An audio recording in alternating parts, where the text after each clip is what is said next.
Revelações sobre as tentativas de desenvolver uma nova arma de guerra. Uma tecnologia capaz de controlar o clima e produzir desastres naturais. Mas será que o ser humano seria capaz de comandar as forças da natureza? Mito ou verdade? Ciência ou teoria da conspiração? Raios,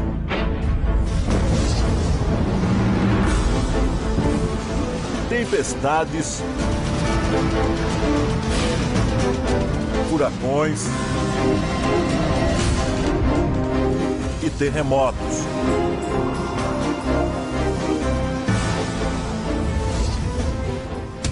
Como seria se um exército ou um grupo terrorista pudesse usar tudo isso contra o inimigo?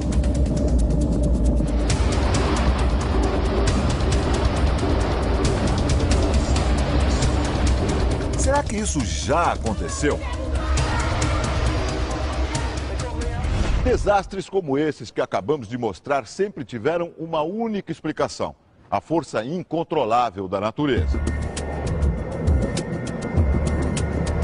Agora surgem novas teorias sobre a ação humana por trás da destruição. Experiências secretas ou pouco conhecidas teriam a finalidade de criar uma nova arma de guerra: a manipulação do clima. Uma tecnologia capaz de transformar, por exemplo, as ondas do mar num tsunami, como aquele do Japão, e com isso destruir uma cidade inteira.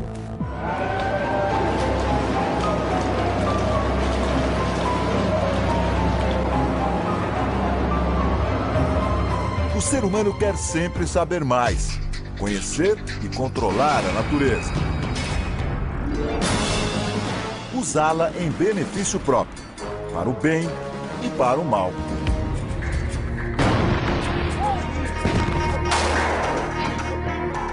Por que não transformar em armas os desastres naturais?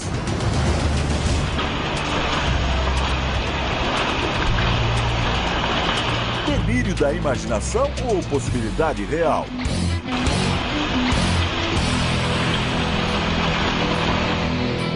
Quem poderia prever a dimensão de um ataque como o de 11 de setembro? E hoje, 10 anos depois, quem pode garantir que o homem não vai produzir uma nova arma? Uma arma climática? Chuvas, terremotos e ondas manipuladas já são reproduzidos em laboratórios, como aqui, neste tanque de provas da Universidade de São Paulo. Mas será que o ser humano conseguiria fazer isso em proporções reais, maiores, e utilizar essa capacidade como arma de guerra a serviço de nações e até de grupos terroristas? Você vai ver agora indícios perturbadores de que isso já pode ter acontecido. E conhecer as experiências reais de controle das forças da natureza.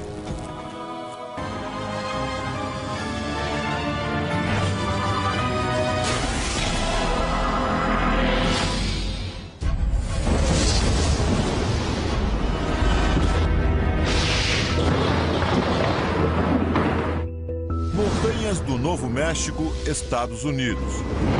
Neste laboratório, um grupo de cientistas tenta aproveitar um dos mais fascinantes fenômenos da natureza: os raios. A ideia é interceptar e direcionar o raio. Os cientistas lançam rumo às nuvens de tempestade um foguete com um cabo fixado ao solo. Veja o momento exato em que o raio atinge o foguete. Milhões de volts passam pelo cabo e vão direto para o chão. Neste outro laboratório, Greg Ley tenta produzir raios de forma controlada. Ele estuda os efeitos dos raios em aviões, casas e carros para torná-los mais seguros durante as tempestades. O cientista aciona a máquina e um raio se forma aos poucos. A experiência é apenas uma amostra do que acontece ao ar livre. Agora imagine um campo de batalha onde o alvo é um tanque inimigo. As pesquisas não têm finalidade militar, mas os cientistas concordam que os raios podem ser uma arma devastadora numa guerra.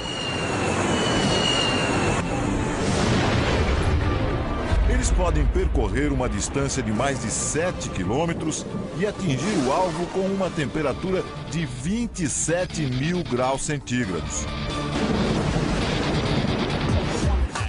O cientista Nick Pope explica que, além de matar, o raio pode cortar sinais eletrônicos, o coração das armas modernas.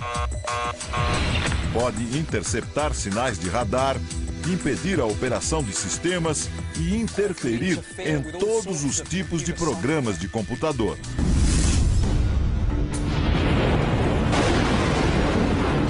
Mas será que o mundo alguma vez já foi atacado por uma arma construída a partir de uma força da natureza? Julho de 1976. Apagões nos sistemas de comunicação do mundo todo ficaram sem explicação. Uma estranha frequência causou interferência em transmissões de rádio, televisão e telefone nos Estados Unidos.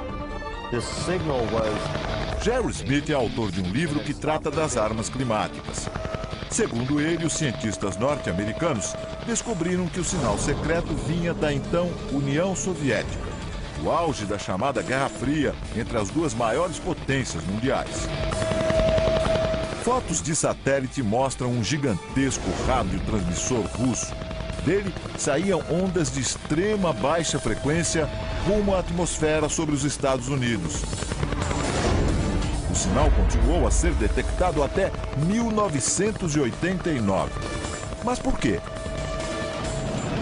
O transmissor soviético funcionava como um grande radar e servia para verificar se havia mísseis americanos a caminho do país. Mas alguns pesquisadores suspeitam que algo mais sinistro estava no ar. No início da década de 80, um relatório do Departamento de Defesa americano dizia que a máquina russa interferia no clima e que teria o poder de alterar o padrão dos ventos no mundo todo. Será que o transmissor foi uma arma secreta entre União Soviética e Estados Unidos? O fato é que, nessa época, algo muito estranho aconteceu. De 1987 a 1992, o estado da Califórnia passou por uma das secas mais dramáticas da história. As lavouras secaram e o gado morreu. O preço dos alimentos subiu vertiginosamente e a população ficou aterrorizada. Os especialistas em clima disseram que a causa foram as altas temperaturas que impediram a entrada de umidade na região, um fenômeno fora do comum para a Califórnia. Normalmente, os ventos de grande altitude levam a umidade para a costa dos Estados Unidos. As setas indicam que os ventos sopram sempre para o leste. Durante a seca, os ventos mudaram subitamente de direção e se enfraqueceram. É claro que os soviéticos negaram tudo. Este professor de táticas militares diz que negar faz parte do jogo. Afinal, nenhum governo se sentiria confortável em admitir que deu início a uma guerra climática. Coincidência ou não, em 92 os Estados Unidos começaram a construir este enorme complexo de antenas no Alasca, como parte do projeto conhecido como HAARP. A sigla em inglês quer dizer Programa de Investigação de Aurora Ativa de Alta Frequência. Um nome sofisticado para um projeto que começou na Força Aérea e na Marinha Americanas. O complexo reúne 180 antenas de 22 metros de altura. Juntas, elas podem apontar para qualquer alvo no céu e emitir milhões de watts de baixíssima frequência, formando uma trilha na atmosfera. Este militar americano diz que o projeto HAARP é usado apenas para fins de defesa. Mas uma outra teoria apareceu. A intensa energia jogada no céu pelo HAARP poderia ser um dos fatores